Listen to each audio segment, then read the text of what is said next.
आज आम ओटीईटी 2026 ओडिया पेडागोजीर प्रिवियस इयर आसीथिबा क्वेश्चन गुड़िक एथि आलोचना करवा। तो चलतु डेरी नक आरंभ करवा क्लास।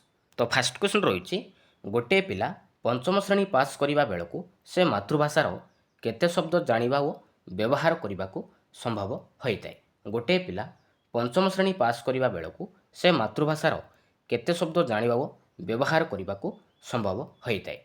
तो देखंतु ऑप्शन ए रे 2000, बी रे देखंतु 3000, सी रे देछि 4000, डी रे देछि 5000। केते शब्द जानि थाए? ए राइट आंसर कोडा हो? राइट आंसर होछ आपनकर ऑप्शन नंबर डी 5000 शब्द जानि थाए। तो ऑप्शन नंबर डी। तो नेक्स्ट देखिबा केउटी मातृभाषा शिक्षादानर उद्देश्य नहे। तो चारिटी ऑप्शन देछि। तो चारिटी ऑप्शन मध्य कोडा गुटे मातृभाषा शिक्षादानर गुटे कोडा गुटे उद्देश्य कोडा नहे।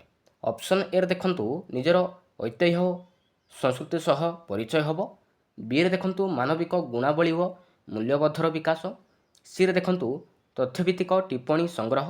डी रे देछि कलाबोध व सौंदर्यबोधर उद्रेक। तो मानक मध्य कोडा गुटे मातृभाषा शिक्षादानर गुटे उद्देश्य कोडा नहे। राइट आंसर होछ आपनकर ऑप्शन नंबर सी तथ्यभित्तिक टिप्पणी संग्रह। एटा किंतु मातृभाषा शिक्षादानर उद्देश्य नहे। तो नेक्स्ट देखिबा। तो नेक्स्ट क्वेश्चन रही वर्णानुक्रमिक प्रणाली रे अक्षर शिक्षा देबारे पिला उपरे की कुप्रभाव पड़े। वर्णानुक्रमिक प्रणाली रे अक्षर शिक्षा देबारे पिला उपरे की कुप्रभाव पड़े। अक्षर क्रमिकता जानिपारे ना अक्षर गुड़ी को घसी घसी मन रखे ना अमनस्तात्विक होइथिबारु विरक्तिकर बोध हुए ना अक्षर को गोल करिबा अभ्यास करे। राइट आंसर कोडा हो? राइट आंसर होछ आपनकर ऑप्शन नंबर सी अमनस्तात्विक होइथिबारु विरक्तिकर बोध होइताय। तो ऑप्शन नंबर सी होछ आपनकर राइट आंसर। तो नेक्स्ट देखिबा पिलाटी पाठ आरंभ कला बेले समन्वित पाठ्यपुस्तक किपरि सहाय्य करे एथिरे भाषा गणित इतिहास स्वास्थ्य रक्षा इत्यादि मिसी करि थाए ना पिलाटी एकक भावरे गोटे विषय पढ़ी न थाए ना बहीटी आकर्षणीय व आदरणीय होता है ना पिलाटी विरक्ति प्रकाश करे। पिलाटी पाठ आरंभ कला बेले समन्वित पाठ्यपुस्तक किपरि सहाय्य करिताए किपरि सहाय्य करिताए मन रखिबे एथिरे भाषा गणित इतिहास स्वास्थ्य रक्षा इत्यादि मिसी करि थाए मन रखिबे। तो ऑप्शन नंबर ए जो आपनकर राइट आंसर। तो नेक्स्ट देखिबा केउटी प्राक लिखन कार्यर अंतर्भुक्त नहे। कोडा गुटे प्राक लिखनर काम कोडा नहे। ऑप्शन ए देखंतु फूल फल गड़ी इत्यादि संग्रह करिबा। बी रे देखंतु चित्र को देखि चित्र करिबा। सी रे देछि चित्र रे रंग देबा। डी रे देछि अक्षर को घसीबा। राइट आंसर कोडा हो? राइट आंसर होछ आपनकर ऑप्शन नंबर डी होछ आपनकर राइट आंसर। एटा किंतु अक्षर को घसीबा एटा किंतु प्राक लिखनर काम नहे मन रखिबे। तो प्राक लिखनर काम ही गला फूल फल गड़ी इत्यादि संग्रह करिबा, चित्र को देखि चित्र करिबा, चित्र रे रंग देवा मन रखिबे। किंतु अक्षर को घसीबा एटा किंतु प्राक लिखनर कार्य नहे। तो ऑप्शन नंबर डी होछ आपनकर राइट आंसर। तो नेक्स्ट देखिबा अतिरिक्त साहित्य पढ़ाइबा बेले केउथिरे गुरुत्व दिया जाय नाही। अतिरिक्त साहित्य पढ़ाइबा बेले केउथिरे गुरुत्व दिया जाय न थाए। आदर्श पठन ना छात्र छात्री मानकर उच्च पठन ना शब्दार्थकरण व व्याख्या ना बोधज्ञान मूलक प्रश्न। राइट आंसर कोडा हो? राइट आंसर होछ आपनकर ऑप्शन नंबर सी होछ आपनकर राइट आंसर शब्दार्थकरण व व्याख्या। एटा किंतु अतिरिक्त साहित्य पढ़ाइबा बेले तो यह उपरे गुरुत्व दिया जाय नाही मन रखिबे शब्दार्थकरण व व्याख्या। तो ऑप्शन नंबर सी होछ आपनकर राइट आंसर। तो नेक्स्ट देखिबा गोटे निर्दिष्ट शब्द को जदि पिला माने बारंबार बनान भूल करती तेबे शिक्षक कौन करिवे। गोटे निर्दिष्ट शब्द को जदि पिला माने बारंबार बनान भूल करती तेबे शिक्षक कौन करिवे। ऑप्शन ए देखंतु से भली शब्द को चित्र फर्द रे लेखि कांथरे टांगिबे ना बनान भूल न करने को उपदेश देवे ना पितामाता सहित परामर्श करेंगे ना प्रधान शिक्षकों दृष्टि आकर्षण करेंगे। कौन करेंगे शिक्षक मन रखिए से भली शब्द को चित्र फर्द रे लिखि कांथरे टांगिबे मन रखिए। तो ऑप्शन नंबर ए। तो नेक्स्ट देखिबा गोटे ज्ञान भित्तिक प्रश्न पत्र रे केउंटी रहिबा उचित नुहे। गोटे ज्ञान भित्तिक प्रश्न पत्र रे କେଉଁଟା ଗୋଟେ ରହିବା ଉଚିତ ନୁହେଁ। ଦୀର୍ଘ ଉତ୍ତରମୂଳକ ପ୍ରଶ୍ନ, ନା ସଂକ୍ଷିପ୍ତ ଉତ୍ତରମୂଳକ, ନା ଅତି ସଂକ୍ଷିପ୍ତ ଉତ୍ତରମୂଳକ, ନା ପ୍ରୟୋଗାତ୍ମକ ଉତ୍ତରମୂଳକ, କେଉଁଟା ରହିବ ନାହିଁ? ରାଇଟ୍ ଆନ୍ସର କେଉଁଟା ହେବ? ରାଇଟ୍ ଆନ୍ସର ହେଉଛି ଆପଣଙ୍କର ଅପସନ୍ ନମ୍ବର ଡି, ପ୍ରୟୋଗାତ୍ମକ ଉତ୍ତରମୂଳକ ପ୍ରଶ୍ନ ରହିବ ନାହିଁ। ତ ଅପସନ୍ ନମ୍ବର ଡି ହେଉଛି ଆପଣଙ୍କର ରାଇଟ୍ ଆନ୍ସର। ତ ନେକ୍ସଟ ଦେଖିବା କେଉଁଟି ଔପଚାରିକ ପତ୍ର ନୁହେଁ। ତ ଚାରିଟି ଅପସନ୍ ଦେଇଛି। ତ ଏ ଚାରିଟି ଅପସନ୍ ମଧ୍ୟରୁ କେଉଁଟା ଗୋଟେ ଔପଚାରିକ ପତ୍ର କେଉଁଟା ନୁହେଁ? ଛୁଟି ପାଇଁ ଦରଖାସ୍ତ, ନା ନିମନ୍ତ୍ରଣ ପତ୍ର, ନା ସାଙ୍ଗ ପାଖକୁ ପତ୍ର, ନା ବାଣିଜ୍ୟିକ ପତ୍ର। ଔପଚାରିକ ପତ୍ର କେଉଁଟା ନୁହେଁ? କେଉଁଟା ରାଇଟ୍ ଆନ୍ସର? ରାଇଟ୍ ଆନ୍ସର ହେଉଛି ଆପଣଙ୍କର ଅପସନ୍ ନମ୍ବର ସି ହେଉଛି ଆପଣଙ୍କର ରାଇଟ୍ ଆନ୍ସର, ସାଙ୍ଗ ପାଖକୁ ପତ୍ର। ଏଇଟା କିନ୍ତୁ ଔପଚାରିକ ପତ୍ର ନୁହେଁ, ମନେ ରଖିବେ। ତ ନେକ୍ସଟ ଦେଖିବା କେଉଁଟି ନିର୍ଦ୍ଦିଷ୍ଟ ଉତ୍ତରମୂଳକ ପ୍ରଶ୍ନ ନୁହେଁ। କେଉଁଟା ଗୋଟେ ନିର୍ଦ୍ଦିଷ୍ଟ ଉତ୍ତରମୂଳକ ପ୍ରଶ୍ନ କେଉଁଟା ନୁହେଁ? ଶୂନ୍ୟସ୍ଥାନ ପୂରଣମୂଳକ ପ୍ରଶ୍ନ। ତ ଏଇଟା ହେଉଛି ଗୋଟେ ନିର୍ଦ୍ଦିଷ୍ଟ ଉତ୍ତରମୂଳକ ପ୍ରଶ୍ନ, ଠିକ୍ ଅଛି। ଅପସନ୍ ବି ଦେଖନ୍ତୁ ମେଳକ ପ୍ରଶ୍ନ, ଏଇଟା ମଧ୍ୟ ଗୋଟେ ନିର୍ଦ୍ଦିଷ୍ଟ ଉତ୍ତରମୂଳକ ପ୍ରଶ୍ନ। ଅପସନ୍ ସି ଦେଖନ୍ତୁ ଉତ୍ତର ମନୋନୟନମୂଳକ ପ୍ରଶ୍ନ, ତ ଏଇଟା ମଧ୍ୟ ଗୋଟେ ନିର୍ଦ୍ଦିଷ୍ଟ ଉତ୍ତରମୂଳକ ପ୍ରଶ୍ନ। କିନ୍ତୁ ସରଳାର୍ଥ ଲିଖନ ଏଇଟା କିନ୍ତୁ ନିର୍ଦ୍ଦିଷ୍ଟ ଉତ୍ତରମୂଳକ ପ୍ରଶ୍ନ ନୁହେଁ, ମନେ ରଖିବେ। ତ ଅପସନ୍ ନମ୍ବର ଡି ହେଉଛି ଆପଣଙ୍କର ରାଇଟ୍ ଆନ୍ସର। ତ ନେକ୍ସଟ ଦେଖିବା। ତ ନେକ୍ସଟ କ୍ୱେଶ୍ଚନ୍ ରହିଛି ଗୋଟିଏ ଆଦିବାସୀ ପରିବାରର ପିଲା ପ୍ରଥମ ଶ୍ରେଣୀକୁ ଆସି ଓଡ଼ିଆ ପଢ଼ିବାରେ ଅସୁବିଧା ପଡ଼େ କ'ଣ ପାଇଁ? କ'ଣ ପାଇଁ ଅସୁବିଧା ପଡ଼ିଥାଏ ଗୋଟିଏ ଆଦିବାସୀ ପରିବାରର ପିଲା ପ୍ରଥମ ଶ୍ରେଣୀକୁ ଆସି? ଓଡ଼ିଆ ଭାଷା ତାକୁ ଭଲ ଲାଗେନି, ନା ଓଡ଼ିଆ ଶବ୍ଦ ଭଣ୍ଡାର ତା'ର ଊଣା, ନା ଓଡ଼ିଆ ତା'ର ମାତୃଭାଷା ନୁହେଁ, ନା ସେ ଓଡ଼ିଆ ଭାଷାକୁ ଘୃଣା କରେ। କେଉଁଟା ରାଇଟ୍ ଆନ୍ସର? ରାଇଟ୍ ଆନ୍ସର ହେଉଛି ଆପଣଙ୍କର ଅପସନ୍ ନମ୍ବର ସି ହେଉଛି ଆପଣଙ୍କର ରାଇଟ୍ ଆନ୍ସର, ଓଡ଼ିଆ ତା'ର ମାତୃଭାଷା ହୋଇନଥିବାରୁ, ମନେ ରଖିବେ। ତ ଅପସନ୍ ନମ୍ବର ସି ହେଉଛି ଆପଣଙ୍କର ରାଇଟ୍ ଆନ୍ସର। ତ ନେକ୍ସଟ ଦେଖିବା କେଉଁଟି ସମନ୍ୱିତ ପାଠ୍ୟପୁସ୍ତକର ଲକ୍ଷଣ କେଉଁଟା ନୁହେଁ? ତ ଚାରିଟି ଅପସନ୍ ଦେଇଛି। ତ ଚାରିଟି ଅପସନ୍ ମଧ୍ୟରୁ କେଉଁଟା ଗୋଟେ ସମନ୍ୱିତ ପାଠ୍ୟପୁସ୍ତକର ଲକ୍ଷଣ କେଉଁଟା ନୁହେଁ? ଅପସନ୍ ଏରେ ଦେଖନ୍ତୁ ବାସ୍ତବ ଅଭିଜ୍ଞତା ଉପରେ ଲେଖା ହୋଇଥାଏ। ବିରେ ଦେଖନ୍ତୁ ଆନନ୍ଦମୟ ପରିସ୍ଥିତିରେ ଉପସ୍ଥାପନ କରିବା ଭଳି ଲେଖା ହୋଇଥାଏ। ସିରେ ଦେଇଛି ଦେଖନ୍ତୁ ବହି ପଢ଼ାଇବା ପାଇଁ ଆବଶ୍ୟକ ସୂଚନା ଥାଏ। ଡିରେ ଦେଇଛି କେତେ ଗୁଡ଼ିଏ ପ୍ରସଙ୍ଗକୁ ସଂଗ୍ରହ କରି ବହିଟି ପ୍ରସ୍ତୁତ ହୋଇଥାଏ। ରାଇଟ୍ ଆନ୍ସର କେଉଁଟା ହେବ? ରାଇଟ୍ ଆନ୍ସର ହେଉଛି ଆପଣଙ୍କର ଅପସନ୍ ନମ୍ବର ଡି, କେତେ ଗୁଡ଼ିଏ ପ୍ରସଙ୍ଗକୁ ସଂଗ୍ରହ କରି ବହିଟି ପ୍ରସ୍ତୁତ ହୋଇଥାଏ। ଏଇଟା କିନ୍ତୁ ସମନ୍ୱିତ ପାଠ୍ୟପୁସ୍ତକର ଗୋଟେ ଲକ୍ଷଣ ନୁହେଁ। ତ ଅପସନ୍ ନମ୍ବର ଡି। ତ ନେକ୍ସଟ ଦେଖିବା ପିଲାଟି ପ୍ରଥମେ ଭାଷା କେଉଁଠୁ ଶିଖିଥାଏ? ପିଲାଟି ପ୍ରଥମେ ଭାଷା କେଉଁଠୁ ଶିଖିଥାଏ? ରେଡ଼ିଓ ଓ ଟିଭିରୁ ଶୁଣି, ନା ବହି ପଢ଼ି, ନା ଛବି ଦେଖି, ନା ପରିବାର ପରିବେଶ ଓ ପଡ଼ୋଶୀମାନଙ୍କର ସାଙ୍ଗେ ରହି। ପିଲାଟି ପ୍ରଥମେ ଭାଷା କେଉଁଠୁ ଶିଖିଥାଏ? କେଉଁଠୁ ଶିଖିଥାଏ? ମନେ ରଖିବେ ପରିବାର ପରିବେଶ ପଡ଼ୋଶୀମାନଙ୍କର ସାଙ୍ଗ ରହି, ମନେ ରଖିବେ। ତ ନେକ୍ସଟ ଦେଖିବା। ତ ନେକ୍ସଟ କ୍ୱେଶ୍ଚନ୍ ରହିଛି ଭାଷା ଶିକ୍ଷା କାହା ଦ୍ୱାରା ପରିପୁଷ୍ଟ ହୋଇଥାଏ? ଭାଷା ଶିକ୍ଷା କାହା ଦ୍ୱାରା ପରିପୁଷ୍ଟ ହୋଇଥାଏ? ପଢ଼ିବା ଦ୍ୱାରା, ନା ଲେଖିବା ଦ୍ୱାରା, ନା ଗୁଣିବା ଦ୍ୱାରା, ନା ନିୟମିତ ଅଭ୍ୟାସ ଦ୍ୱାରା। କେଉଁଟା ରାଇଟ୍ ଆନ୍ସର? ରାଇଟ୍ ଆନ୍ସର ହେଉଛି ଆପଣଙ୍କର ଅପସନ୍ ନମ୍ବର ଡି, ନିୟମିତ ଅଭ୍ୟାସ ଦ୍ୱାରା ପରିପୁଷ୍ଟ ହୋଇଥାଏ ଭାଷା ଶିକ୍ଷା, ମନେ ରଖିବେ। ତ ଅପସନ୍ ନମ୍ବର ଡି।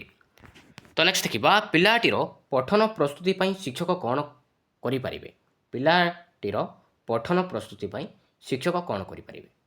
ପିଲାକୁ ନିୟମିତ ଆସିବା ପାଇଁ ପ୍ରେରଣା ସୃଷ୍ଟି, ନା ସାମାନ୍ୟ ଦଣ୍ଡର ବ୍ୟବସ୍ଥା, ନା ବହି ପଢ଼ିବାକୁ ଦେବେ, ନା ଦୁର୍ବଳତା ପ୍ରତି ଧ୍ୟାନ ଦେବା।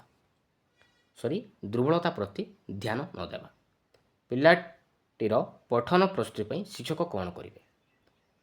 କ'ଣ କରିବେ? ମନେ ରଖିବେ ପିଲାକୁ ନିୟମିତ ଆସିବା ପାଇଁ ପ୍ରେରଣା ସୃଷ୍ଟି କରିବେ, ମନେ ରଖିବେ। ତ ଅପସନ୍ ନମ୍ବର ଏ ହେଇଯିବ ଆପଣଙ୍କର ରାଇଟ୍ ଆନ୍ସର। ତ ନେକ୍ସଟ ଦେଖିବା ଚିତ୍ରଟିଏ ଦେଇ ଶବ୍ଦଟିଏ ଲେଖିଲେ ପିଲାର ଭାଷା ପାଇଁ କି ଅସୁବିଧା ହୁଏ? ଚିତ୍ରଟିଏ ଦେଇ ଶବ୍ଦଟିଏ ଲେଖିଲେ ପିଲାର ଭାଷା ପାଇଁ କି ଅସୁବିଧା ହୁଏ? କି ଅସୁବିଧା ହୁଏ? ଅପସନ୍ ଏ ଦେଖନ୍ତୁ ପଢ଼ିବା ସୁବିଧା ହୁଏ, ନା ଚିତ୍ର ଦେଖିବା ସୁବିଧା ହୁଏ, ନା ଶିକ୍ଷକଙ୍କ ବିନା ସାହାଯ୍ୟରେ ପଢ଼ିପାରେ, ନା ଚିତ୍ର କରି ଶବ୍ଦ ଲେଖି ହୁଏ। କେଉଁଟା ରାଇଟ୍ ଆନ୍ସର? ରାଇଟ୍ ଆନ୍ସର ହେଉଛି ଆପଣଙ୍କର ଅପସନ୍ ନମ୍ବର ସି, ଶିକ୍ଷକଙ୍କ ବିନା ସାହାଯ୍ୟରେ ପଢ଼ିପାରେ, ମନେ ରଖିବେ। ତ ଅପସନ୍ ନମ୍ବର ସି। ତ ନେକ୍ସଟ ଦେଖିବା ଗଦ୍ୟ ଶିକ୍ଷାଦାନ ପାଇଁ ଆମେ କେଉଁ ପ୍ରଣାଳୀ ଅନୁସରଣ କରିବା? ଗଦ୍ୟ ଶିକ୍ଷାଦାନ ପାଇଁ ଆମେ କେଉଁ ପ୍ରଣାଳୀ ଅନୁସରଣ କରିବା?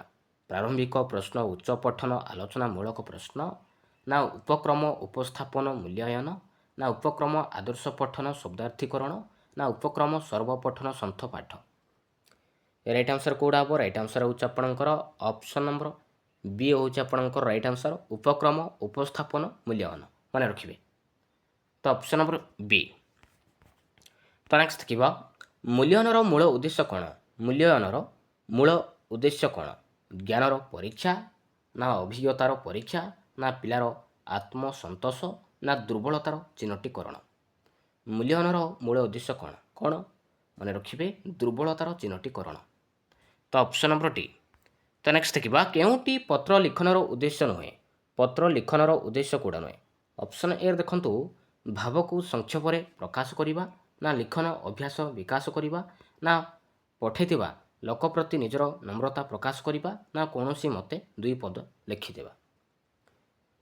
କେଉଁଟା ଗୋଟେ ପତ୍ର ଲିଖନର ଉଦ୍ଦେଶ୍ୟ କେଉଁଟା ନୁହେଁ? କେଉଁଟା ହେବ ରାଇଟ୍ ଆନ୍ସର୍? ରାଇଟ୍ ଆନ୍ସର୍ ହେଉଛି ଆପଣଙ୍କର ଅପସନ୍ ନମ୍ବର ଡି, କୌଣସି ମତେ ଦୁଇ ପଦ ଲେଖିଦେବା। ଏଇଟା କିନ୍ତୁ ପତ୍ର ଲିଖନର ଉଦ୍ଦେଶ୍ୟ ନୁହେଁ। ତ ଅପସନ୍ ନମ୍ବର ଡି। ତ ନେକ୍ସଟ ଦେଖିବା ଉତ୍ତର ମନୋନୟନମୂଳକ ପ୍ରଶ୍ନ ଉପରେ ଗୁରୁତ୍ୱ ଦିଆଯାଉଛି କାହିଁକି?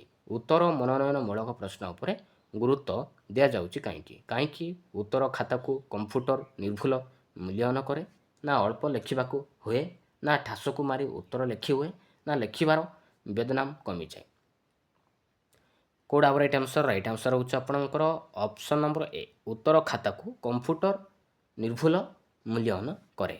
ମନେ ରଖିବେ। ତ ଅପସନ୍ ନମ୍ବର ଏ ଯିବ ଆପଣଙ୍କର ରାଇଟ୍ ଆନ୍ସର୍। ତ ନେକ୍ସଟ ଦେଖିବା ପିଲାମାନଙ୍କର ଭାଷା ଜ୍ଞାନ ବୃଦ୍ଧି କେଉଁ ଶ୍ରେଣୀ ଠାରୁ କେଉଁ ଶ୍ରେଣୀ ପର୍ଯ୍ୟନ୍ତ ସାଧାରଣତଃ ହୋଇଥାଏ? ପିଲାମାନଙ୍କର ଭାଷା ଜ୍ଞାନ ବୃଦ୍ଧି କେଉଁ ଶ୍ରେଣୀ ଠାରୁ କେଉଁ ଶ୍ରେଣୀ ପର୍ଯ୍ୟନ୍ତ ସାଧାରଣତଃ ହୋଇଥାଏ? ପ୍ରଥମରୁ ତୃତୀୟ, ନା ତୃତୀୟରୁ ପଞ୍ଚମ, ନା ପ୍ରଥମରୁ ପଞ୍ଚମ, ନା ପ୍ରଥମରୁ ଅଷ୍ଟମ। ରାଇଟ୍ ଆନ୍ସର୍ ହେଉଛି ଆପଣଙ୍କର ଅପସନ୍ ନମ୍ବର ଡି, ପ୍ରଥମରୁ ଅଷ୍ଟମ ଶ୍ରେଣୀ ପର୍ଯ୍ୟନ୍ତ ହୋଇଥାଏ। ମନେ ରଖିବେ ଅପସନ୍ ନମ୍ବର ଡି। ତ ନେକ୍ସଟ ଦେଖିବା ତ ନେକ୍ସଟ କ୍ୱେଶ୍ଚନ୍ ରହିଛି ଯେଉଁ ଭାଷାରେ ପିଲା ଭାବ ଆଦାନ ପ୍ରଦାନ କରିପାରେ ତାକୁ ଆମେ କି ଭାଷା କହିବା? ଯେଉଁ ଭାଷାର ପିଲା ଭାବ ଆଦାନ ପ୍ରଦାନ କରିପାରେ ତାହାକୁ ଆମେ କି ଭାଷା କହିବା? ଭାବଗ୍ରହଣ ଭାଷା, ନା ଭାବ ପ୍ରକାଶର ଭାଷା, ନା ଭାବ ଆଦାନ ପ୍ରଦାନ ଭାଷା, ନା ମାତୃଭାଷା। କି ଭାଷା କହିବା? କେଉଁଟା ହେବ ରାଇଟ୍ ଆନ୍ସର୍? ରାଇଟ୍ ଆନ୍ସର୍ ହେଉଛି ଆପଣଙ୍କର ଅପସନ୍ ନମ୍ବର ଡି, ମାତୃଭାଷା କହିବା। ମନେ ରଖିବେ ଅପସନ୍ ନମ୍ବର ଡି। ତ ନେକ୍ସଟ ଦେଖିବା ଶ୍ରେଣୀରେ ପିଲାଙ୍କ କଥନ ଦକ୍ଷତାର ବିକାଶ ପାଇଁ ଆମେ ପ୍ରଥମେ କେଉଁ କାର୍ଯ୍ୟ କରିବା? ଶ୍ରେଣୀରେ ପିଲାଙ୍କ କଥନ ଦକ୍ଷତାର ବିକାଶ ପାଇଁ ଆମେ ପ୍ରଥମେ କେଉଁ କାର୍ଯ୍ୟ କରିବା? ଗୀତ ବୋଲି ଶୁଣାଇବା, ନା ପିଲା ଗୀତ ବୋଲିବାକୁ କହିବା, ନା ପିଲା ତା ନିଜ କଥା ଅନୁଭୂତି କହିବାକୁ ସୁଯୋଗ ଦେବା, ନା ପିଲା ଯାହା କହିବ ତାକୁ ଧୈର୍ଯ୍ୟ ସହିତ ଶୁଣିବା। ଶ୍ରେଣୀରେ ପିଲାଙ୍କ କଥନ ଦକ୍ଷତାର ବିକାଶ ପାଇଁ ଆମେ ପ୍ରଥମେ କେଉଁ କାର୍ଯ୍ୟ କରିବା? କେଉଁ କାର୍ଯ୍ୟ କରିବା? ମନେ ରଖିବେ ପିଲା ଯାହା କହିବ ତାକୁ ଧୈର୍ଯ୍ୟର ସହିତ ଶୁଣିବା। ମନେ ରଖିବେ ଅପସନ୍ ନମ୍ବର ଡି। ତ ନେକ୍ସଟ ଦେଖିବା ପଠନ ଦକ୍ଷତାର ବିକାଶ ପାଇଁ କେଉଁ ପ୍ରଣାଳୀଟି ଆଦୃତ? ପଠନ ଦକ୍ଷତାର ବିକାଶ ପାଇଁ କେଉଁ ପ୍ରଣାଳୀଟି ଆଦୃତ? ଗଳ୍ପ ପଠନ ପ୍ରଣାଳୀ, ନା ବାକ୍ୟ ପଠନ ପ୍ରଣାଳୀ, ନା ବନାନୁକ୍ରମିକ ପଠନ ପ୍ରଣାଳୀ, ନା ଛବି ପଠନ ପ୍ରଣାଳୀ। କେଉଁଟା ହେବ ରାଇଟ୍ ଆନ୍ସର୍? ରାଇଟ୍ ଆନ୍ସର୍ ହେଉଛି ଆପଣଙ୍କର ଅପସନ୍ ନମ୍ବର ଏ ହେଇଯିବ ଆପଣଙ୍କର ରାଇଟ୍ ଆନ୍ସର୍, ଗଳ୍ପ ପଠନ ପ୍ରଣାଳୀ। ମନେ ରଖିବେ। ତ ନେକ୍ସଟ ଦେଖିବା କବିତା ଶିକ୍ଷାଦାନ କଲାବେଳେ ଛାତ୍ରଛାତ୍ରୀମାନଙ୍କୁ ନୀରବ ପଠନ କରିବାକୁ କୁହାଯାଏ କାହିଁକି? କବିତା ଶିକ୍ଷାଦାନ କଲାବେଳେ ଛାତ୍ରଛାତ୍ରୀମାନଙ୍କୁ ନୀରବ ପଠନ କରିବାକୁ କୁହାଯାଏ କାହିଁକି? କାହିଁକି ସେମାନେ ଟିକିଏ ବିଶ୍ରାମ ପାଇବେ, ନା ଶୁଣିଥିବା ପାଠକୁ ମନେ ପକାଇବେ, ନା ଭାବ ଉନ୍ମୋଚନ ପାଇଁ ସେମାନେ ସମର୍ଥ ହେବେ, ନା ସେମାନେ ମନେ ମନେ କବିତା ପଢ଼ିବେ। କେଉଁଟା ହେବ ରାଇଟ୍ ଆନ୍ସର୍? ରାଇଟ୍ ଆନ୍ସର୍ ହେଉଛି ଆପଣଙ୍କର ଅପସନ୍ ନମ୍ବର ସି ହେଉଛି ଆପଣଙ୍କର ରାଇଟ୍ ଆନ୍ସର୍, ଭାବ ଉନ୍ମୋଚନ ପାଇଁ ସେମାନେ ସମର୍ଥ ହେବେ। ତ ଅପସନ୍ ନମ୍ବର ସି। ତ ନେକ୍ସଟ ଦେଖିବା ପିଲାମାନେ ଅକ୍ଷର ଶିଖିବା ସଙ୍ଗେ ସଙ୍ଗେ ଅନ୍ୟାନ୍ୟ ଆବଶ୍ୟକ ଜ୍ଞାନ ଗଳ୍ପ ଓ ଗୀତ ଆକାରରେ କେଉଁ ପାଠ୍ୟପୁସ୍ତକରୁ ପାଇଥାଏ? ପିଲାମାନେ ଅକ୍ଷର ଶିଖିବା ସଙ୍ଗେ ସଙ୍ଗେ ଅନ୍ୟାନ୍ୟ ଆବଶ୍ୟକ ଜ୍ଞାନ ଗଳ୍ପ ଓ ଗୀତ ଆକାରରେ କେଉଁ ପାଠ୍ୟପୁସ୍ତକରୁ ପାଇବେ? ଭାଷା ସାହିତ୍ୟ ପାଠ୍ୟପୁସ୍ତକରୁ, ନା ସାଧାରଣ ଜ୍ଞାନ ପାଠ୍ୟପୁସ୍ତକରୁ, ନା ସମନ୍ୱିତ ପାଠ୍ୟପୁସ୍ତକରୁ, ନା ସାମାଜିକ ଶିକ୍ଷା ପାଠ୍ୟପୁସ୍ତକରୁ। କେଉଁ ପାଠ୍ୟପୁସ୍ତକରୁ ପାଇବେ? କେଉଁଟା ଆମର ରାଇଟ୍ ଆନ୍ସର୍? ରାଇଟ୍ ଆନ୍ସର୍ ହେଉଛି ଆପଣଙ୍କର ଅପସନ୍ ନମ୍ବର ସି, ସମନ୍ୱିତ ପାଠ୍ୟପୁସ୍ତକରୁ ପାଇବେ, ମନେ ରଖିବେ। ତ ନେକ୍ସଟ ଦେଖିବା, ଲିଖନ ଦକ୍ଷତାର ବିକାଶ ପାଇଁ କେଉଁଟି ଶିକ୍ଷକଙ୍କର କାର୍ଯ୍ୟ ନୁହେଁ? ଲିଖନ ଦକ୍ଷତାର ବିକାଶ ପାଇଁ କେଉଁଟା ଗୋଟେ ଶିକ୍ଷକଙ୍କର କାମ, କେଉଁଟା ନୁହେଁ? ଅପସନ୍ ଏରେ ଦେଖନ୍ତୁ, ଶୁଦ୍ଧ ଲିଖନ ଉପରେ ଗୁରୁତ୍ୱ ଦେବା, ନା ଲେଖିବା ପାଇଁ ଅନୁକୂଳ ପରିବେଶ ସୃଷ୍ଟି କରିବା, ନା ପିଲାକୁ ଲେଖିବାକୁ ଦେଇ ନିଜେ ନିରବରେ ବସିବା, ନା ଉପଯୁକ୍ତ ବିଷୟ ନିର୍ବାଚନ କରିବା। କେଉଁଟା ରାଇଟ୍ ଆନ୍ସର୍? ରାଇଟ୍ ଆନ୍ସର୍ ହେଉଛି ଆପଣଙ୍କର ଅପସନ୍ ନମ୍ବର ସି ହେଉଛି ଆପଣଙ୍କର ରାଇଟ୍ ଆନ୍ସର୍, ପିଲା ଲେଖିବାକୁ ଦେଇ ନିଜେ ନିରବରେ ବସିବା, ମନେ ରଖିବେ। ତ ଅପସନ୍ ନମ୍ବର ସି ହେଉଛି ଆପଣଙ୍କର ରାଇଟ୍ ଆନ୍ସର୍।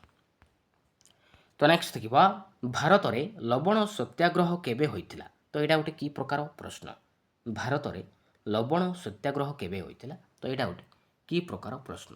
ଜ୍ଞାନାତ୍ମକ, ନା ବୋଧାତ୍ମକ, ନା ଅଭିବ୍ୟକ୍ତିମୂଳକ ପ୍ରଶ୍ନ, ନା ଦକ୍ଷତା ଭିତ୍ତିକ ପ୍ରଶ୍ନ? ମନେ ରଖିବେ, ଏଇଟା ହେଉଛି ଆପଣଙ୍କର ଜ୍ଞାନାତ୍ମକ ପ୍ରଶ୍ନ, ମନେ ରଖିବେ। ତ ଅପସନ୍ ନମ୍ବର ଏ। ତ ନେକ୍ସଟ ଦେଖିବା, କାଲଭେରିଆ କାନ୍ଦୁଛି ଏହି ବିଷୟର ସାର କଥା ଲେଖ। ତ ଏଇଟା ଗୋଟେ କେଉଁ ପ୍ରକାର ପ୍ରଶ୍ନ? କାଲଭେରିଆ କାନ୍ଦୁଛି, ତ ଏଇଟା ଗୋଟେ ଏହି ବିଷୟର ସାର କଥା ଲେଖ। ତ ଏଇଟା ଗୋଟେ କି ପ୍ରକାର ପ୍ରଶ୍ନ? ବସ୍ତୁନିଷ୍ଠ ଉତ୍ତରମୂଳକ ପ୍ରଶ୍ନ, ନା ସଂକ୍ଷିପ୍ତ, ନା ଦୀର୍ଘ, ନା ଅତି ସଂକ୍ଷିପ୍ତ?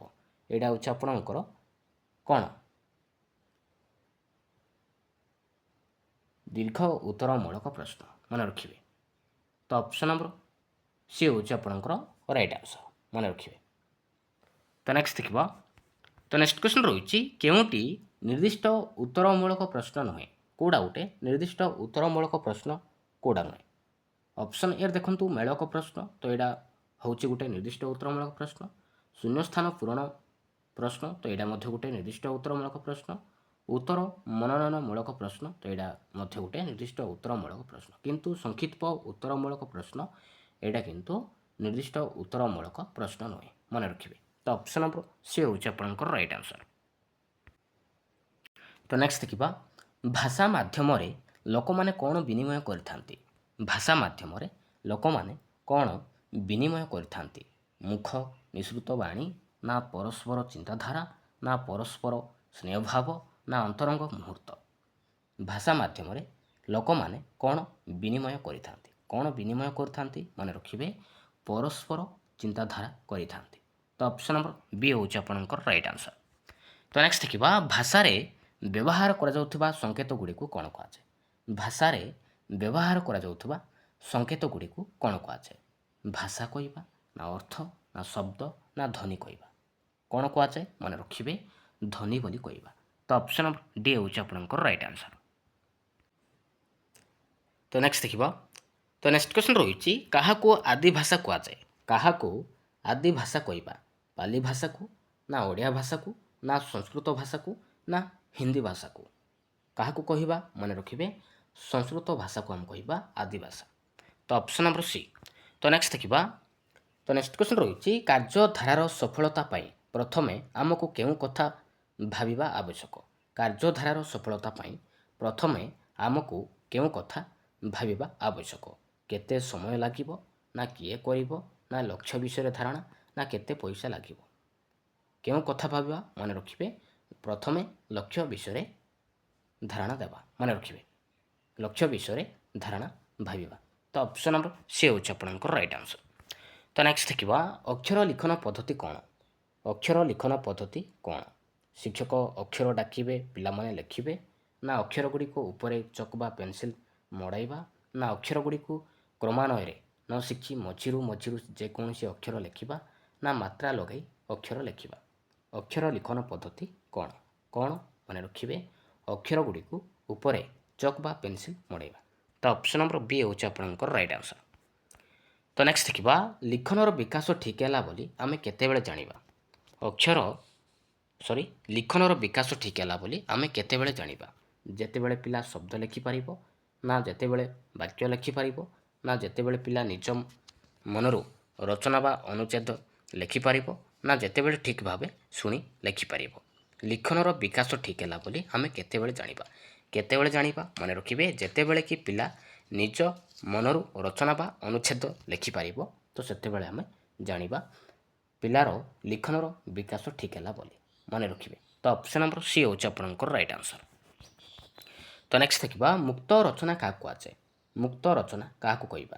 ଯେଉଁ ଲେଖା ସ୍ୱାଭାବିକ ଓ ଏଥିପାଇଁ କୌଣସି ସୂଚନା ନଥାଏ, ନା ସୂଚନା ଥାଏ ଲେଖା ସୂଚନା ମୁତାବକ ହୋଇଥାଏ, ନା ସୂଚନା ଅନୁସାରେ ଏକ କ୍ରମିକ ଧାରାରେ ଲେଖା ହୋଇଥାଏ, ନା ସୂଚନା ଅନୁସାରେ ସଜାଇ ଲେଖାଯାଇଥାଏ। ମୁକ୍ତ ରଚନା କାହାକୁ କୁହାଯାଏ? କାହାକୁ କହିବା? ମନେ ରଖିବେ ଯେଉଁ ଲେଖା ସ୍ୱାଭାବିକ ଓ ଏଥିପାଇଁ କୌଣସି ସୂଚନା ନଥାଏ ମନେ ରଖିବେ। ତ ନେକ୍ସଟ ଦେଖିବା କେଉଁଟି ଶିକ୍ଷା ବ୍ୟବସ୍ଥାର ଏକ ଗୁରୁତ୍ୱପୂର୍ଣ୍ଣ ଆବଶ୍ୟକତା? କେଉଁଟା ଗୋଟେ ଶିକ୍ଷା ବ୍ୟବସ୍ଥାର ଏକ ଗୁରୁତ୍ୱପୂର୍ଣ୍ଣ? ବର୍ଷ ଶେଷରେ ଗୋଟିଏ ପରୀକ୍ଷା କରିବା, ନା ପ୍ରତି ପିଲାର ମୂଲ୍ୟାୟନକୁ ସୁନିଶ୍ଚିତ କରିବା, ନା ପାଠଦାନ ପାଇଁ ସାମଗ୍ରୀ ପ୍ରସ୍ତୁତି, ନା ପାଠ ଯୋଜନା ପ୍ରସ୍ତୁତି। ରାଇଟ୍ ଆନ୍ସର୍ ହେଉଛି ଆପଣଙ୍କର ଅପସନ୍ ନମ୍ବର ବି, ପ୍ରତି ପିଲାର ମୂଲ୍ୟାୟନକୁ ସୁନିଶ୍ଚିତ କରିବା ମନେ ରଖିବେ। ଏଇଟା ହେଉଛି ଶିକ୍ଷା ବ୍ୟବସ୍ଥାର ଏକ ଗୋଟେ ଗୁରୁତ୍ୱପୂର୍ଣ୍ଣ। ତ ଅପସନ୍ ନମ୍ବର ବି। ତ ନେକ୍ସଟ ଦେଖିବା ମୌଖିକ ମୂଲ୍ୟାୟନର ଦୁର୍ବଳତା କ'ଣ? ମୌଖିକ ମୂଲ୍ୟାୟନର ଦୁର୍ବଳତା କ'ଣ? ଅପସନ୍ ଏ ଦେଖନ୍ତୁ ଏହା ପିଲାମାନଙ୍କର ଲିଖିତ ବର୍ଣ୍ଣନାର ପରିମାପ କରିବାକୁ ସକ୍ଷମ କରାଇ ନଥାଏ, ନା ଏହା ପିଲାମାନଙ୍କର ପରୀକ୍ଷା ଫଳର ବୈଧତା ଉପରେ ବିଶ୍ୱାସ ରଖେ ନାହିଁ, ନା ଏହା ପିଲାମାନଙ୍କର ସୃଜନ ଶକ୍ତିକୁ ବଢ଼ାଇବାରେ ସାହାଯ୍ୟ କରେ ନାହିଁ, ନା ଏହା ପିଲାମାନଙ୍କୁ ଶିକ୍ଷକଙ୍କ ଆଗରେ ଭୟଭୀତ କରାଇଥାଏ। ମୌଖିକ ମୂଲ୍ୟାୟନର ଦୁର୍ବଳତା କ'ଣ? କ'ଣ ମନେ ରଖିବେ ଏହା ପିଲାମାନଙ୍କୁ ଶିକ୍ଷକଙ୍କ ଆଗରେ ଭୟଭୀତ କରାଇଥାଏ ମନେ ରଖିବେ। Option number D. ତ ନେକ୍ସଟ ଦେଖିବା ଏକକ ପରୀକ୍ଷଣ କାହାକୁ କହିବା? ଏକକ ପରୀକ୍ଷଣ କାହାକୁ କୁହାଯାଏ? ଶିକ୍ଷା ବର୍ଷକୁ କେତୋଟି ଏକକରେ ବିଭକ୍ତ କରି ପରୀକ୍ଷା କରିବା, ନା ବର୍ଷ ଆରମ୍ଭରେ ଏକ ପରୀକ୍ଷା କରିବା, ନା ପିଲାଙ୍କ କୃତିଗୁଡ଼ିକୁ ଏକାଠି କରି ପରୀକ୍ଷଣ କରିବା, ନା ଛାପା ପ୍ରଶ୍ନ ପତ୍ର ଦେଇ ନିର୍ଦ୍ଦିଷ୍ଟ ନୋଟିସ୍ ଦେଇ ପରୀକ୍ଷା କରିବା। ଏକକ ପରୀକ୍ଷଣ କାହାକୁ କହିବା? କାହାକୁ କହିବା? ମନେ ରଖିବେ ଶିକ୍ଷା ବର୍ଷକୁ କେତୋଟି ଏକକରେ ବିଭକ୍ତ କରି ପରୀକ୍ଷା କରିବା ତାକୁ ଆମେ କହିବା ଏକକ ପରୀକ୍ଷଣ କହିବା। ତ ଅପସନ୍ ନମ୍ବର ଏ ହେଇଯିବ ଆପଣଙ୍କର ରାଇଟ୍ ଆନ୍ସର୍। ତ ନେକ୍ସଟ ଦେଖିବା। ତ ନେକ୍ସଟ କ୍ୱେଶ୍ଚନ୍ ରହିଛି ମାତୃଭାଷା କାହିଁକି ଆମେ ସମ୍ମାନ ଦେବା? ମାତୃଭାଷାକୁ କାହିଁକି ଆମେ ସମ୍ମାନ ଦେଇଥାଉ? ଏହା ମାଧ୍ୟମରେ ଶିଶୁ ସମ୍ମାନ ପାଉଥିବାରୁ, ନା ମାତୃଭାଷାର ଆମର ନିଜର ଭାଷା ହୋଇଥିବାରୁ, ନା ଏହା ଅଲଗା ଭାଷା ରାଷ୍ଟ୍ରରେ ଯଥେଷ୍ଟ ସାହାଯ୍ୟ କରିଥିବାରୁ, ନା ମାତୃଭାଷା ଏକ ବୈଦେଶିକ ଭାଷା ହୋଇଥିବାରୁ। ମାତୃଭାଷା କାହିଁକି ଆମେ ସମ୍ମାନ ଦେଇଥାଉ? କାହିଁକି? ମନେ ରଖିବେ ମାତୃଭାଷା ଆମର ନିଜର ଭାଷା ହୋଇଥିବାରୁ ଆମେ ସମ୍ମାନ ଦେଇଥାଉ। ତ ଅପସନ୍ ନମ୍ବର ବି ହେଉଛି ଆପଣଙ୍କର ରାଇଟ୍ ଆନ୍ସର୍। ତ ନେକ୍ସଟ ଦେଖିବା। ତ ନେକ୍ସଟ କ୍ୱେଶ୍ଚନ୍ ରହିଛି NCF 5 ମତରେ ଭାଷା ଶିକ୍ଷା କ'ଣ ହେବା ଉଚିତ? କ'ଣ ହେବା ଉଚିତ? ତ୍ରିଭାଷୀୟ, ନା ଦ୍ୱିଭାଷୀୟ, ନା ବହୁଭାଷୀୟ, ନା ମାତୃଭାଷୀୟ କେନ୍ଦ୍ରୀୟ। NCF 5 ମତରେ ଭାଷା ଶିକ୍ଷା କ'ଣ ହେବା ଉଚିତ? କ'ଣ ହେବା ଆବଶ୍ୟକ? ମନେ ରଖିବେ ବହୁଭାଷୀୟ ହେବା ଉଚିତ। ତ ଅପସନ୍ ନମ୍ବର ସି ହେଉଛି ଆପଣଙ୍କର ରାଇଟ୍ ଆନ୍ସର୍। ତ ନେକ୍ସଟ ଦେଖିବା କାହା ଉପରେ ଗୁରୁତ୍ୱ ଦେଲେ ଭାଷା ଶିକ୍ଷଣ ସ୍ୱାଭାବିକ ହୋଇଥାଏ? କାହା ଉପରେ ଗୁରୁତ୍ୱ ଦେଲେ ଭାଷା ଶିକ୍ଷଣ ସ୍ୱାଭାବିକ ହୋଇଥାଏ? ଦୁର୍ବଳତା ଉପରେ, ନା ଶବ୍ଦ କାଠିନ୍ୟ ଦୂରୀକରଣ ଉପରେ, ନା ସବଳତା ଉପରେ, ନା ଖାଲି ବ୍ୟାକରଣ ଶିଖିବା ଉପରେ। ରାଇଟ୍ ଆନ୍ସର୍ ହେଉଛି ଆପଣଙ୍କର ଅପସନ୍ ନମ୍ବର ସି ସବଳତା ଉପରେ। ମନେ ରଖିବେ ସବଳତା ଉପରେ ଗୁରୁତ୍ୱ ଦେଲେ ଭାଷା ଶିକ୍ଷଣ ସ୍ୱାଭାବିକ ହୋଇଥାଏ। ତ ଅପସନ୍ ନମ୍ବର ସି। ତ ନେକ୍ସଟ ଦେଖିବା ଶ୍ରୁତ ଲିଖନ କେଉଁ ଦୁଇଟି କୌଶଳ ଉପରେ ପର୍ଯ୍ୟବେସିତ? ଶ୍ରୁତ ଲିଖନ କେଉଁ ଦୁଇଟି କୌଶଳ ଉପରେ ପର୍ଯ୍ୟବେସିତ? ଦର୍ଶନ ଓ ଲିଖନ କୌଶଳ, ନା ଶ୍ରବଣ ଓ ଲିଖନ କୌଶଳ ଉପରେ, ନା ଦର୍ଶନ ଓ ଶ୍ରବଣ କୌଶଳ ଉପରେ, ନା ଲିଖନ ଓ ବର୍ଣ୍ଣନା କୌଶଳ ଉପରେ। ରାଇଟ୍ ଆନ୍ସର୍ କେଉଁଟା ହେବ? ରାଇଟ୍ ଆନ୍ସର୍ ହେଉଛି ଆପଣଙ୍କର ଅପସନ୍ ନମ୍ବର ବି ଶ୍ରବଣ ଓ ଲିଖନ କୌଶଳ ଉପରେ ପର୍ଯ୍ୟବେସିତ। ଅପସନ୍ ନମ୍ବର ବି। ତ ନେକ୍ସଟ ଦେଖିବା ନିମ୍ନରେ ଦିଆଯାଇଥିବା ଲିଖନ କାର୍ଯ୍ୟ ମଧ୍ୟରୁ କେଉଁଟି ସୃଜନାତ୍ମକ ରଚନାର ଉଦାହରଣ ଅଟେ? ନିମ୍ନରେ ଦିଆଯାଇଥିବା ଲିଖନ କାର୍ଯ୍ୟ ମଧ୍ୟରୁ କେଉଁଟି ସୃଜନାତ୍ମକ ରଚନାର ଉଦାହରଣ ଅଟେ? ଅପସନ୍ ଏ ଦେଖନ୍ତୁ ଗାହି ବିଷୟରେ ରଚନା ଲେଖ। ଅପସନ୍ ବି ଦେଖନ୍ତୁ ତଳେ ଦିଆଯାଇଥିବା ସୂଚନା ଗୁଡ଼ିକୁ ନେଇ ଗାହି ବିଷୟରେ ରଚନା ଲେଖ। ଅନୁଚ୍ଛେଦ ଲେଖ ଗଛମାନେ ଯଦି କଥା କୁହନ୍ତେ। ଡି ଦେଖନ୍ତୁ ନିଜକୁ ଗାହି ଭାବି ରଚନାଟିଏ ଲେଖ। ରାଇଟ୍ ଆନ୍ସର୍ କେଉଁଟା ହେବ? ରାଇଟ୍ ଆନ୍ସର୍ ହେଉଛି ଆପଣଙ୍କର ଅପସନ୍ ନମ୍ବର ସି ହେଉଛି ଆପଣଙ୍କର ରାଇଟ୍ ଆନ୍ସର୍। ଅନୁଚ୍ଛେଦ ଲେଖ ଗଛମାନେ ଯଦି କଥା କୁହନ୍ତେ। ତ ଏଇଟା ହେଉଛି ସୃଜନାତ୍ମକ ରଚନାର ଗୋଟେ ଉଦାହରଣ। Option number C. ତ ନେକ୍ସଟ ଦେଖିବା ତାତ୍ତ୍ୱିକ ବ୍ୟାକରଣରେ କ'ଣ ଥାଏ? ତାତ୍ତ୍ୱିକ ବ୍ୟାକରଣରେ କ'ଣ ଥାଏ? ଏଥିରେ ବ୍ୟାକରଣ ସୂତ୍ର ଓ ନିୟମର ବର୍ଣ୍ଣନା କରାଯାଇଥାଏ, ନା ଏଥିରେ ବ୍ୟାକରଣ ସୂତ୍ରଗୁଡ଼ିକୁ ଆଲୋଚନା କରାଯାଇଥାଏ, ନା ଏଥିରେ ବ୍ୟାକରଣର ସୂତ୍ରଗୁଡ଼ିକୁ ଭାଙ୍ଗି ଭାଙ୍ଗି ଆଲୋଚନା କରାଯାଇଥାଏ, ନା ଏଥିରେ ବ୍ୟାକରଣଗତ ଉଦାହରଣ ପରିମାଣରେ କରାଯାଇଥାଏ। ତାତ୍ତ୍ୱିକ ବ୍ୟାକରଣରେ କ'ଣ ଥାଏ? କ'ଣ ଥାଏ ମନେ ରଖିବେ, ଏଥିରେ ବ୍ୟାକରଣ ସୂତ୍ର ଓ ନିୟମର ବର୍ଣ୍ଣନା କରାଯାଇଥାଏ, ମନେ ରଖିବେ। ତ ନେକ୍ସଟ ଦେଖିବା, ପ୍ରଚଳିତ ଶିକ୍ଷା ବ୍ୟବସ୍ଥାରେ କେତେ ପ୍ରକାର ମୂଲ୍ୟାୟନ ଦେଖାଯାଏ? ପ୍ରଚଳିତ ଶିକ୍ଷା ବ୍ୟବସ୍ଥାରେ କେତେ ପ୍ରକାର ମୂଲ୍ୟାୟନ ଦେଖାଯାଇଥାଏ? କେତେ ପ୍ରକାର? 2 ପ୍ରକାର, ନା 3 ପ୍ରକାର, ନା 4 ପ୍ରକାର, ନା ମୂଲ୍ୟାୟନରେ କୌଣସି ପ୍ରକାର ନୁହେଁ। ରାଇଟ୍ ଆନ୍ସର କେଉଁଟା ହେବ? ରାଇଟ୍ ଆନ୍ସର ହେଉଛି ଆପଣଙ୍କର ଅପସନ୍ ନମ୍ବର ଏ ଯିବ ଆପଣଙ୍କର ରାଇଟ୍ ଆନ୍ସର। 2 ପ୍ରକାର ମୂଲ୍ୟାୟନ ଦେଖାଯାଏ, ମନେ ରଖିବେ। ତ ନେକ୍ସଟ ଦେଖିବା, କେଉଁ ମୂଲ୍ୟାୟନକୁ ସାମଗ୍ରିକ ମୂଲ୍ୟାୟନ କହିବା? କେଉଁ ମୂଲ୍ୟାୟନକୁ ଆମେ କହିବା ସାମଗ୍ରିକ ମୂଲ୍ୟାୟନ? ମୌଖିକ ପରୀକ୍ଷଣ, ନା ବାର୍ଷିକ ପରୀକ୍ଷଣ, ନା ଷାଣ୍ମାସିକ ପରୀକ୍ଷଣ, ନା ଗଠନମୂଳକ ପରୀକ୍ଷଣ? ରାଇଟ୍ ଆନ୍ସର କେଉଁଟା ହେବ? ରାଇଟ୍ ଆନ୍ସର ହେଉଛି ଆପଣଙ୍କର ଅପସନ୍ ନମ୍ବର ଡି, ଗଠନମୂଳକ ପରୀକ୍ଷଣ, ମନେ ରଖିବେ। ଗଠନମୂଳକ ପରୀକ୍ଷଣକୁ ଆମେ କହିବା ସାମଗ୍ରିକ ମୂଲ୍ୟାୟନ କହିବା। ତ ନେକ୍ସଟ ଦେଖିବା, ମୁକ୍ତ ଉତ୍ତରମୂଳକ ପ୍ରଶ୍ନ କହିଲେ କ'ଣ? ମୁକ୍ତ ଉତ୍ତରମୂଳକ ପ୍ରଶ୍ନ କାହାକୁ କୁହାଯାଏ? କାହାକୁ କହିବା?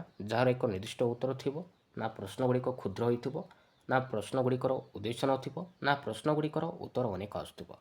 କାହାକୁ କୁହାଯାଏ ମୁକ୍ତ ଉତ୍ତରମୂଳକ ପ୍ରଶ୍ନ? ମନେ ରଖିବେ, ଯେଉଁ ପ୍ରଶ୍ନରେ କି ଉତ୍ତର ଅନେକ ଆସୁଥିବ ତାକୁ ଆମେ କହିବା ମୁକ୍ତ ଉତ୍ତରମୂଳକ ପ୍ରଶ୍ନ। ଏବେ ଦେଖିବା ଲାଷ୍ଟ କ୍ୱେଶ୍ଚିନ୍, ପିଲାଟି ଭାଷା ଶିକ୍ଷା କେଉଁ କ୍ରମାନ୍ୱୟରେ ଶିକ୍ଷା କରିଥାଏ? ପିଲାଟି ଭାଷା ଶିକ୍ଷା କେଉଁ କ୍ରମାନ୍ୱୟରେ ଶିକ୍ଷା କରିଥାଏ? ସମାଜ, ବିଦ୍ୟାଳୟ, ପରିବେଶ, ପରିବାର, ନା ପରିବାର, ପରିବେଶ, ସମାଜ, ବିଦ୍ୟାଳୟ, ନା ବିଦ୍ୟାଳୟ, ସମାଜ, ପରିବାର, ପରିବେଶ, ନା ପରିବେଶ, ସମାଜ, ପରିବାର, ବିଦ୍ୟାଳୟ? ପିଲାଟି ଭାଷା ଶିକ୍ଷା କେଉଁ କ୍ରମାନ୍ୱୟରେ ଶିକ୍ଷା କରିଥାଏ? କେଉଁଟା ରାଇଟ୍ ଆନ୍ସର?